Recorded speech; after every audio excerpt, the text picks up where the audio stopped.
हरे Krishna everyone. आज के Bhagavad Gita audio session में आपका स्वागत है। आज हम भगवत गीता के दूसरे अध्याय का 50वां श्लोक पढ़ेंगे।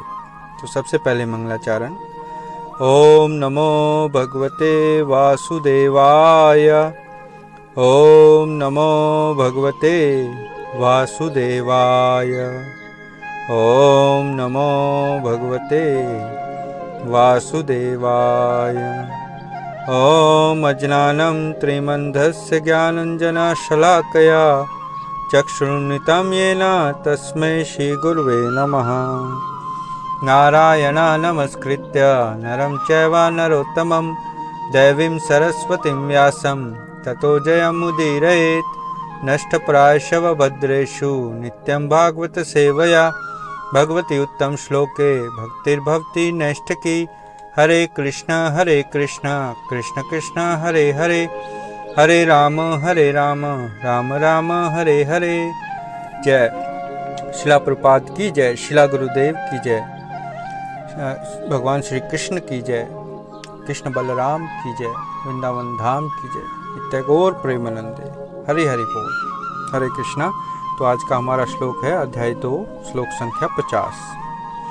बुद्धियुक्तो जहाति ही उभे सुकिता दुष्कृते तस्माद् योग्य युजस्वः योगः कर्मसु कौशलम्। भावार्थ और तात्पर्य जगतगुरु शिला प्रपात के द्वारा। जगतगुरु शिला प्रपात की जय। भावार्थ। भक्ति में लगा हुआ व्यक्ति इस जीवन में भी अच्छे और बुरे दोनों कार्यों से खुद को मुक्त कर लेता है। इसलिए योग के लिए प्रयास करें जो सभी कार्यों की कला है। जय। तो यहाँ इस श्लोक में भगवान बता रहे हैं कि जो बुद्धि युक्त है, जो भक्ति में लगा हुआ व्यक्ति है, वह कैसे भक्ति योग के द्वारा अपने आप को अच्छे बुरे कर्मों से ऊपर उठा लेता है। और ये कौशलम है और ये कला है जो हमें सबको सीखनी है। तो तात्पर्य पढ़ते हैं। तात्पर्य। अनादिकाल से प्रत्येक जीव ने अपने अच्छे और बुरे कार्यों की विभिन्न प्रतिक्रियाओं को संचित किया है। इस प्रकार वह अपनी वास्तविक संवैधानिक स्थिति से निरंतर अनभिज्ञ रहता है। भगवत गीता के निर्देश से किसी की अज्ञानता को दूर किया जा सकता है, जो एक को हर तरह से भगवान श्री कृष्ण के प्रति समर्पण करना सिखाता है और जन्म के बाद कर्म और प्रतिक्रिया की जंजीर शिकार से मुक्त हो जाती है। इसलिए अर्जुन को कृष्ण भावनामृत में कार्य करने की सलाह दी जाती है। जो परिणामिक जो क्रिया है उसकी शुद्धिकरण प्रक्रिया है। जय शिला प्रपात की जय। तो यहाँ शिला प्रपात जो तात्पर्य में विषय रख रहे हैं, क्योंकि भगवान ने जो इस श्लोक में बताया कि ये कार्य करने की कौशलम है, मतलब एक कला है। कौन सी कला है? कि हम बुद्धि युक्त होकर भक्ति में कार्य करें। तो इस विषय पर थोड़ी और चर्चा करते हैं कि इस श्लोक में बुद्धि युक्त यानी जो भक्ति सेवा में लगे हुए हैं, वो कैसे अपने आप को इस पाप पुण्य के चक्र से मुक्त करते हैं, ये बताया गया है। हमें क्रिया प्रतिक्रिया का जो बंधन है वो अज्ञानता में रखता है। जैसे कर्म यदि अच्छे हैं तो सकाम कर्म कहलाते हैं, उनका हमें पुण्य मिलता है। जैसे गरीबों की सेवा करना, अस्पताल बनवाना, भूखों को भोजन खिलाना इत्यादि इत्यादि। बहुत लोग ये पुण्य कार्य करते हैं जो अच्छे हैं और समाज में इसकी ज़रूरत भी है।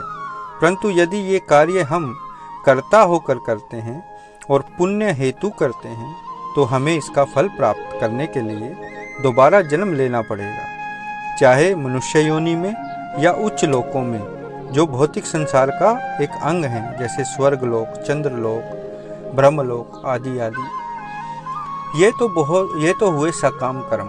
और यदि बुरे कर्म करते हैं तो विकर्म है, उनका हमें पाप फल मिलेगा। जैसे लोगों को सताना, चोरी, हत्या, बलात्कार, शोषण आदि आदि बहुत पाप कर्म है इस कलयुग में। अब पाप कर्म लेने के लिए भी, उनका फल लेने के लिए भी हमें दोबारा जन्म लेना होगा, या तो 84 लाख योनियों में या निम्न लोकों में जैसे नरक लोक आदि। यहाँ बुद्धि युक्त उस व्यक्ति को कहा गया है जो इन पाप पुण्य कर्मों से छुटकारा पा लेता है। कैसे? भक्ति योग के द्वारा। भगवान यहाँ इस योग के प्रयास के लिए बता रहे हैं। इस भक्ति योग में हम प्रत्येक कर्म भगवान के निमित्त होकर करते हैं, तो पाप पुण्य का सवाल ही नहीं उठता। परंतु भटकाव से बचने के लिए हमें भक्ति योग एक प्रामाणिक गुरु की शरण में लेना चाहिए, जो एक प्रामाणिक संप्रदाय से आता है। अन्यथा बहुत सारे पाखंडी गुरु बनकर बैठे हुए हैं, जो लोगों का शोषण कर रहे हैं और उनको भटका रहे हैं। इसलिए जो हमारा जो संप्रदाय है, जिस संप्रदाय में हम ये भक्ति योग की शिक्षा ले रहे हैं, वो संप्रदाय है ब्रह्म मध्वा गौड़िया वैष्णव संप्रदाय, जिसमें श्रील प्रभुपाद जो हमारे आचार्य हैं, उन्होंने इस सभी जो ग्रंथों की व्याख्या की है और हमें ये भक्ति योग की जो विधि है उसको बताया है, जिसके परिणाम स्वरूप हम इस भगवत गीता जो हमारा अमर ज्ञान है उसको हम ग्रहण कर सकते हैं और उसको उस तरह समझ सकते हैं जिस तरह भगवान कृष्ण ने दिया, ना कि उसमें कोई मिलावट या कोई अपभ्रंश करके हम उसको ग्रहण करें। क्योंकि बहुत सारे अनुवाद हैं भगवत गीता के जो बिकते हैं बाज़ारों में, परंतु वो बिल्कुल ही उनका जो स्पिरिट है, जो भगवत गीता जैसे भगवान ने यथारूप दी है, वो नहीं है। इसलिए जो भगवत गीता शिला प्रभुपाद ने अनुवाद की है उसका नाम भी यथारूप रखा है, Bhagavad Gita as it is, Bhagavad Gita यथारूप। तो इसलिए हमें इस ज्ञान को ग्रहण करने की जो हमारे पास अवसर है उसका लाभ उठाना चाहिए और इस ज्ञान को ग्रहण करना चाहिए। तो आज के लिए इतना ही। अपने प्रश्न और टिप्पणियाँ कृपया मेरे व्हाट्सएप पर या यूट्यूब के कमेंट बॉक्स में ज़रूर डालें और ये ऑडियो सेशंस अवश्य सुनें। हरे कृष्णा। धन्यवाद।